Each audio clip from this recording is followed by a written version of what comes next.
Friends welcomes to RJ with classes. यहाँ पे हम बात करेंगे। देखिए, जितने भी विद्यार्थी हैं जिनकी की स्कॉलरशिप अटकी हुई है, बिल्कुल जिनकी जो स्कॉलरशिप है जो अटकी हुई है, तो इसको किस तरह से लेना है उसको लेकर हम इस वीडियो में बात कर रहे हैं। कंप्लीट डिस्कशन होगा। तो सबसे पहले हम आपको एक एक स्टेप बताते हैं। सबसे पहले हम यहाँ पे SSO ID लॉगिन कर लेते हैं और बताते हैं कब की स्कॉलरशिप अटकी हुई है और उसको किस तरह से आपको लेना है। देखिए, जब आप लोगों की SSO ID लॉगिन होती है तो आपको जाना है स्कॉलरशिप SJE में। यहाँ पे आपको क्या करना है, सबसे पहले अपना स्कॉलरशिप का फॉर्म देखना है कि कौन सी स्कॉलरशिप आपकी अटकी हुई है, कब की स्कॉलरशिप आई नहीं हुई है।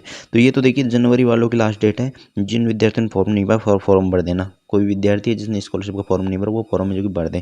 यहाँ पे देखिए एक स्कॉलरशिप अटकी हुई है 2022-23 की। कब की है? 2022-23 की तो आ चुकी है, 2023-24 की अटकी हुई है, जिसका कि बिल जनरेट हुआ पड़ा है। बिल्कुल क्या हुआ पड़ा है, इसमें बिल जनरेट हुआ पड़ा है। अगर आप रेड फ्लैग की कंडीशन देखोगे कि रेड फ्लैग आया है नहीं आया, तो यहाँ पे देखिए खाली है, कोई रेड फ्लैग भी इसमें नहीं है। मतलब फॉर्म में किसी तरह की कोई समस्या नहीं है। इसका बिल भी बन गया है। अब बस पेमेंट यहाँ पे डलने का वेट है। पेमेंट इसमें कभी भी जो कि इस फॉर्म का डल सकता है। अब इसमें बोलेंगे विद्यार्थी सर 1 साल हो गए, तो 2025 आ गई, बिल तो बना देखिए 27 मई 2024 का।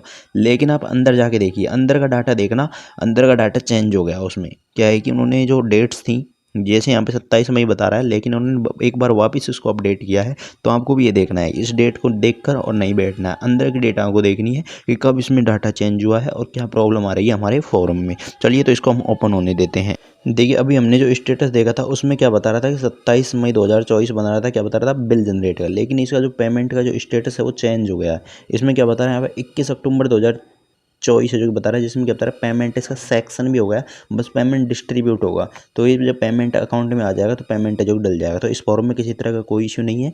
तो यहाँ पे देखिए जैसे ही पैसे आएंगे तो ऑटोमेटिक अकाउंट में क्रेडिट हो जाएंगे। इसमें किसी भी तरह का कोई भी यहाँ पे वो नहीं है कि इनके पैसे कहीं जाने वाले, इनके पैसे आ जाएंगे। इनके किसी तरह का कोई इशू नहीं है। अब जिन विद्यार्थियों के इशू हैं, जैसे किसी का रेड फ्लैग आ गया हो, तो उसको अपना इशू सॉल्व करना होगा। किसी विद्यार्थी का फॉर्म भी कॉलेज से ही वेरीफाई नहीं हुआ, कॉलेज में पड़ा हुआ है, ये चाहे 2-3 साल हो गए लेकिन कॉलेज वाले वेरीफाई नहीं कर रहे, तो ये इशू आपको सॉल्व करना होगा। तो ये इशू को कैसे सॉल्व होगा? तो इसके लिए क्या है कि जो समाज कल्याण है उसने डेट्स दी हैं कि जिन विद्यार्थियों की स्कॉलरशिप अटकी हुई है, फॉर्म में कोई तरह का प्रॉब्लम है, वो अपने फॉर्म को पहले शुद्ध करवाएं। उसके बाद में आपकी स्कॉलरशिप है जो कि पेमेंट बनेगा, बिल जनरेट होगा, फॉर्म है जो कि अप्रूव होगा। तो उसको भी हम यहाँ पे नोटिस आपको दिखा देते हैं कि क्या नोटिस आज है जो कि यहाँ पे निकाला गया है।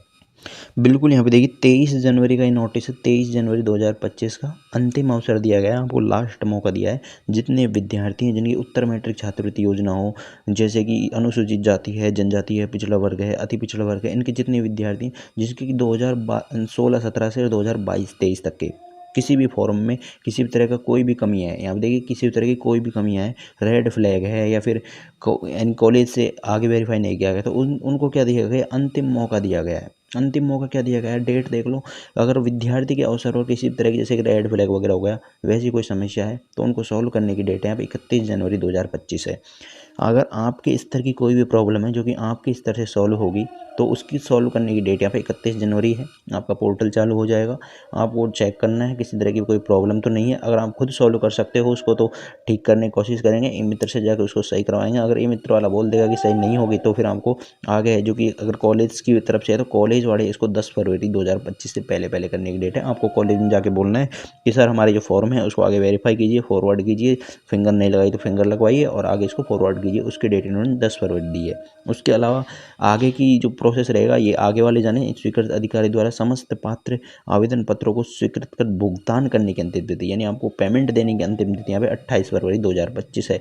तो तब तक आपका क्या करेंगे, पेमेंट वगैरह सेक्शन कर देंगे 28 फरवरी तक, अगर आपका फॉर्म जो कि सही पाया जाता है तो इन डेट्स को ध्यान रखते हुए अपना फॉर्म को है जो कि सही करेंगे। यही एक लास्ट तरीका बच जाता है आपके पास में अपनी स्कॉलरशिप को लेने का। और जिन विद्यार्थी को पेमेंट बन गए हैं, बिल जनरेट हो गए हैं, यानी उनके फॉर्म में कोई तरह का इशू नहीं है, लेकिन फिर भी स्कॉलरशिप नहीं आ रही है, तो उनको क्या करना है, बस वेट करना है। क्योंकि डिपार्टमेंट में बात हुई है, डिपार्टमेंट का एक ही कहना है कि यहाँ पे बजट नहीं है, बजट है जो कि है ही नहीं। जैसे ही बजट आ जाएगा तो आपकी स्कॉलरशिप डल जाएगी। तो इस चीज़ का हम भी वेट कर रहे हैं।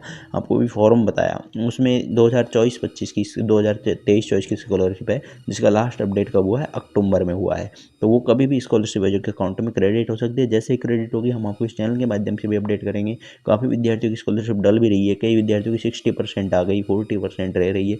ये भी इशू है कईयों के। तो वो जो 40% आ गई वो आपके सेंटर वाली है, लेकिन स्टेट वाली अभी आ नहीं रही है। स्टेट वाली में इश्यू चल रहा है स्कॉलरशिप डालने में। तो जैसे ही आपकी स्कॉलरशिप डलेगी हम इस चैनल के माध्यम से आपको अपडेट करते रहेंगे। आप हमारे टेलीग्राम चैनल और व्हाट्सएप से जुड़ सकते हैं, और कोई आपका इश्यू है तो आप लोग कमेंट करके बता सकते हैं।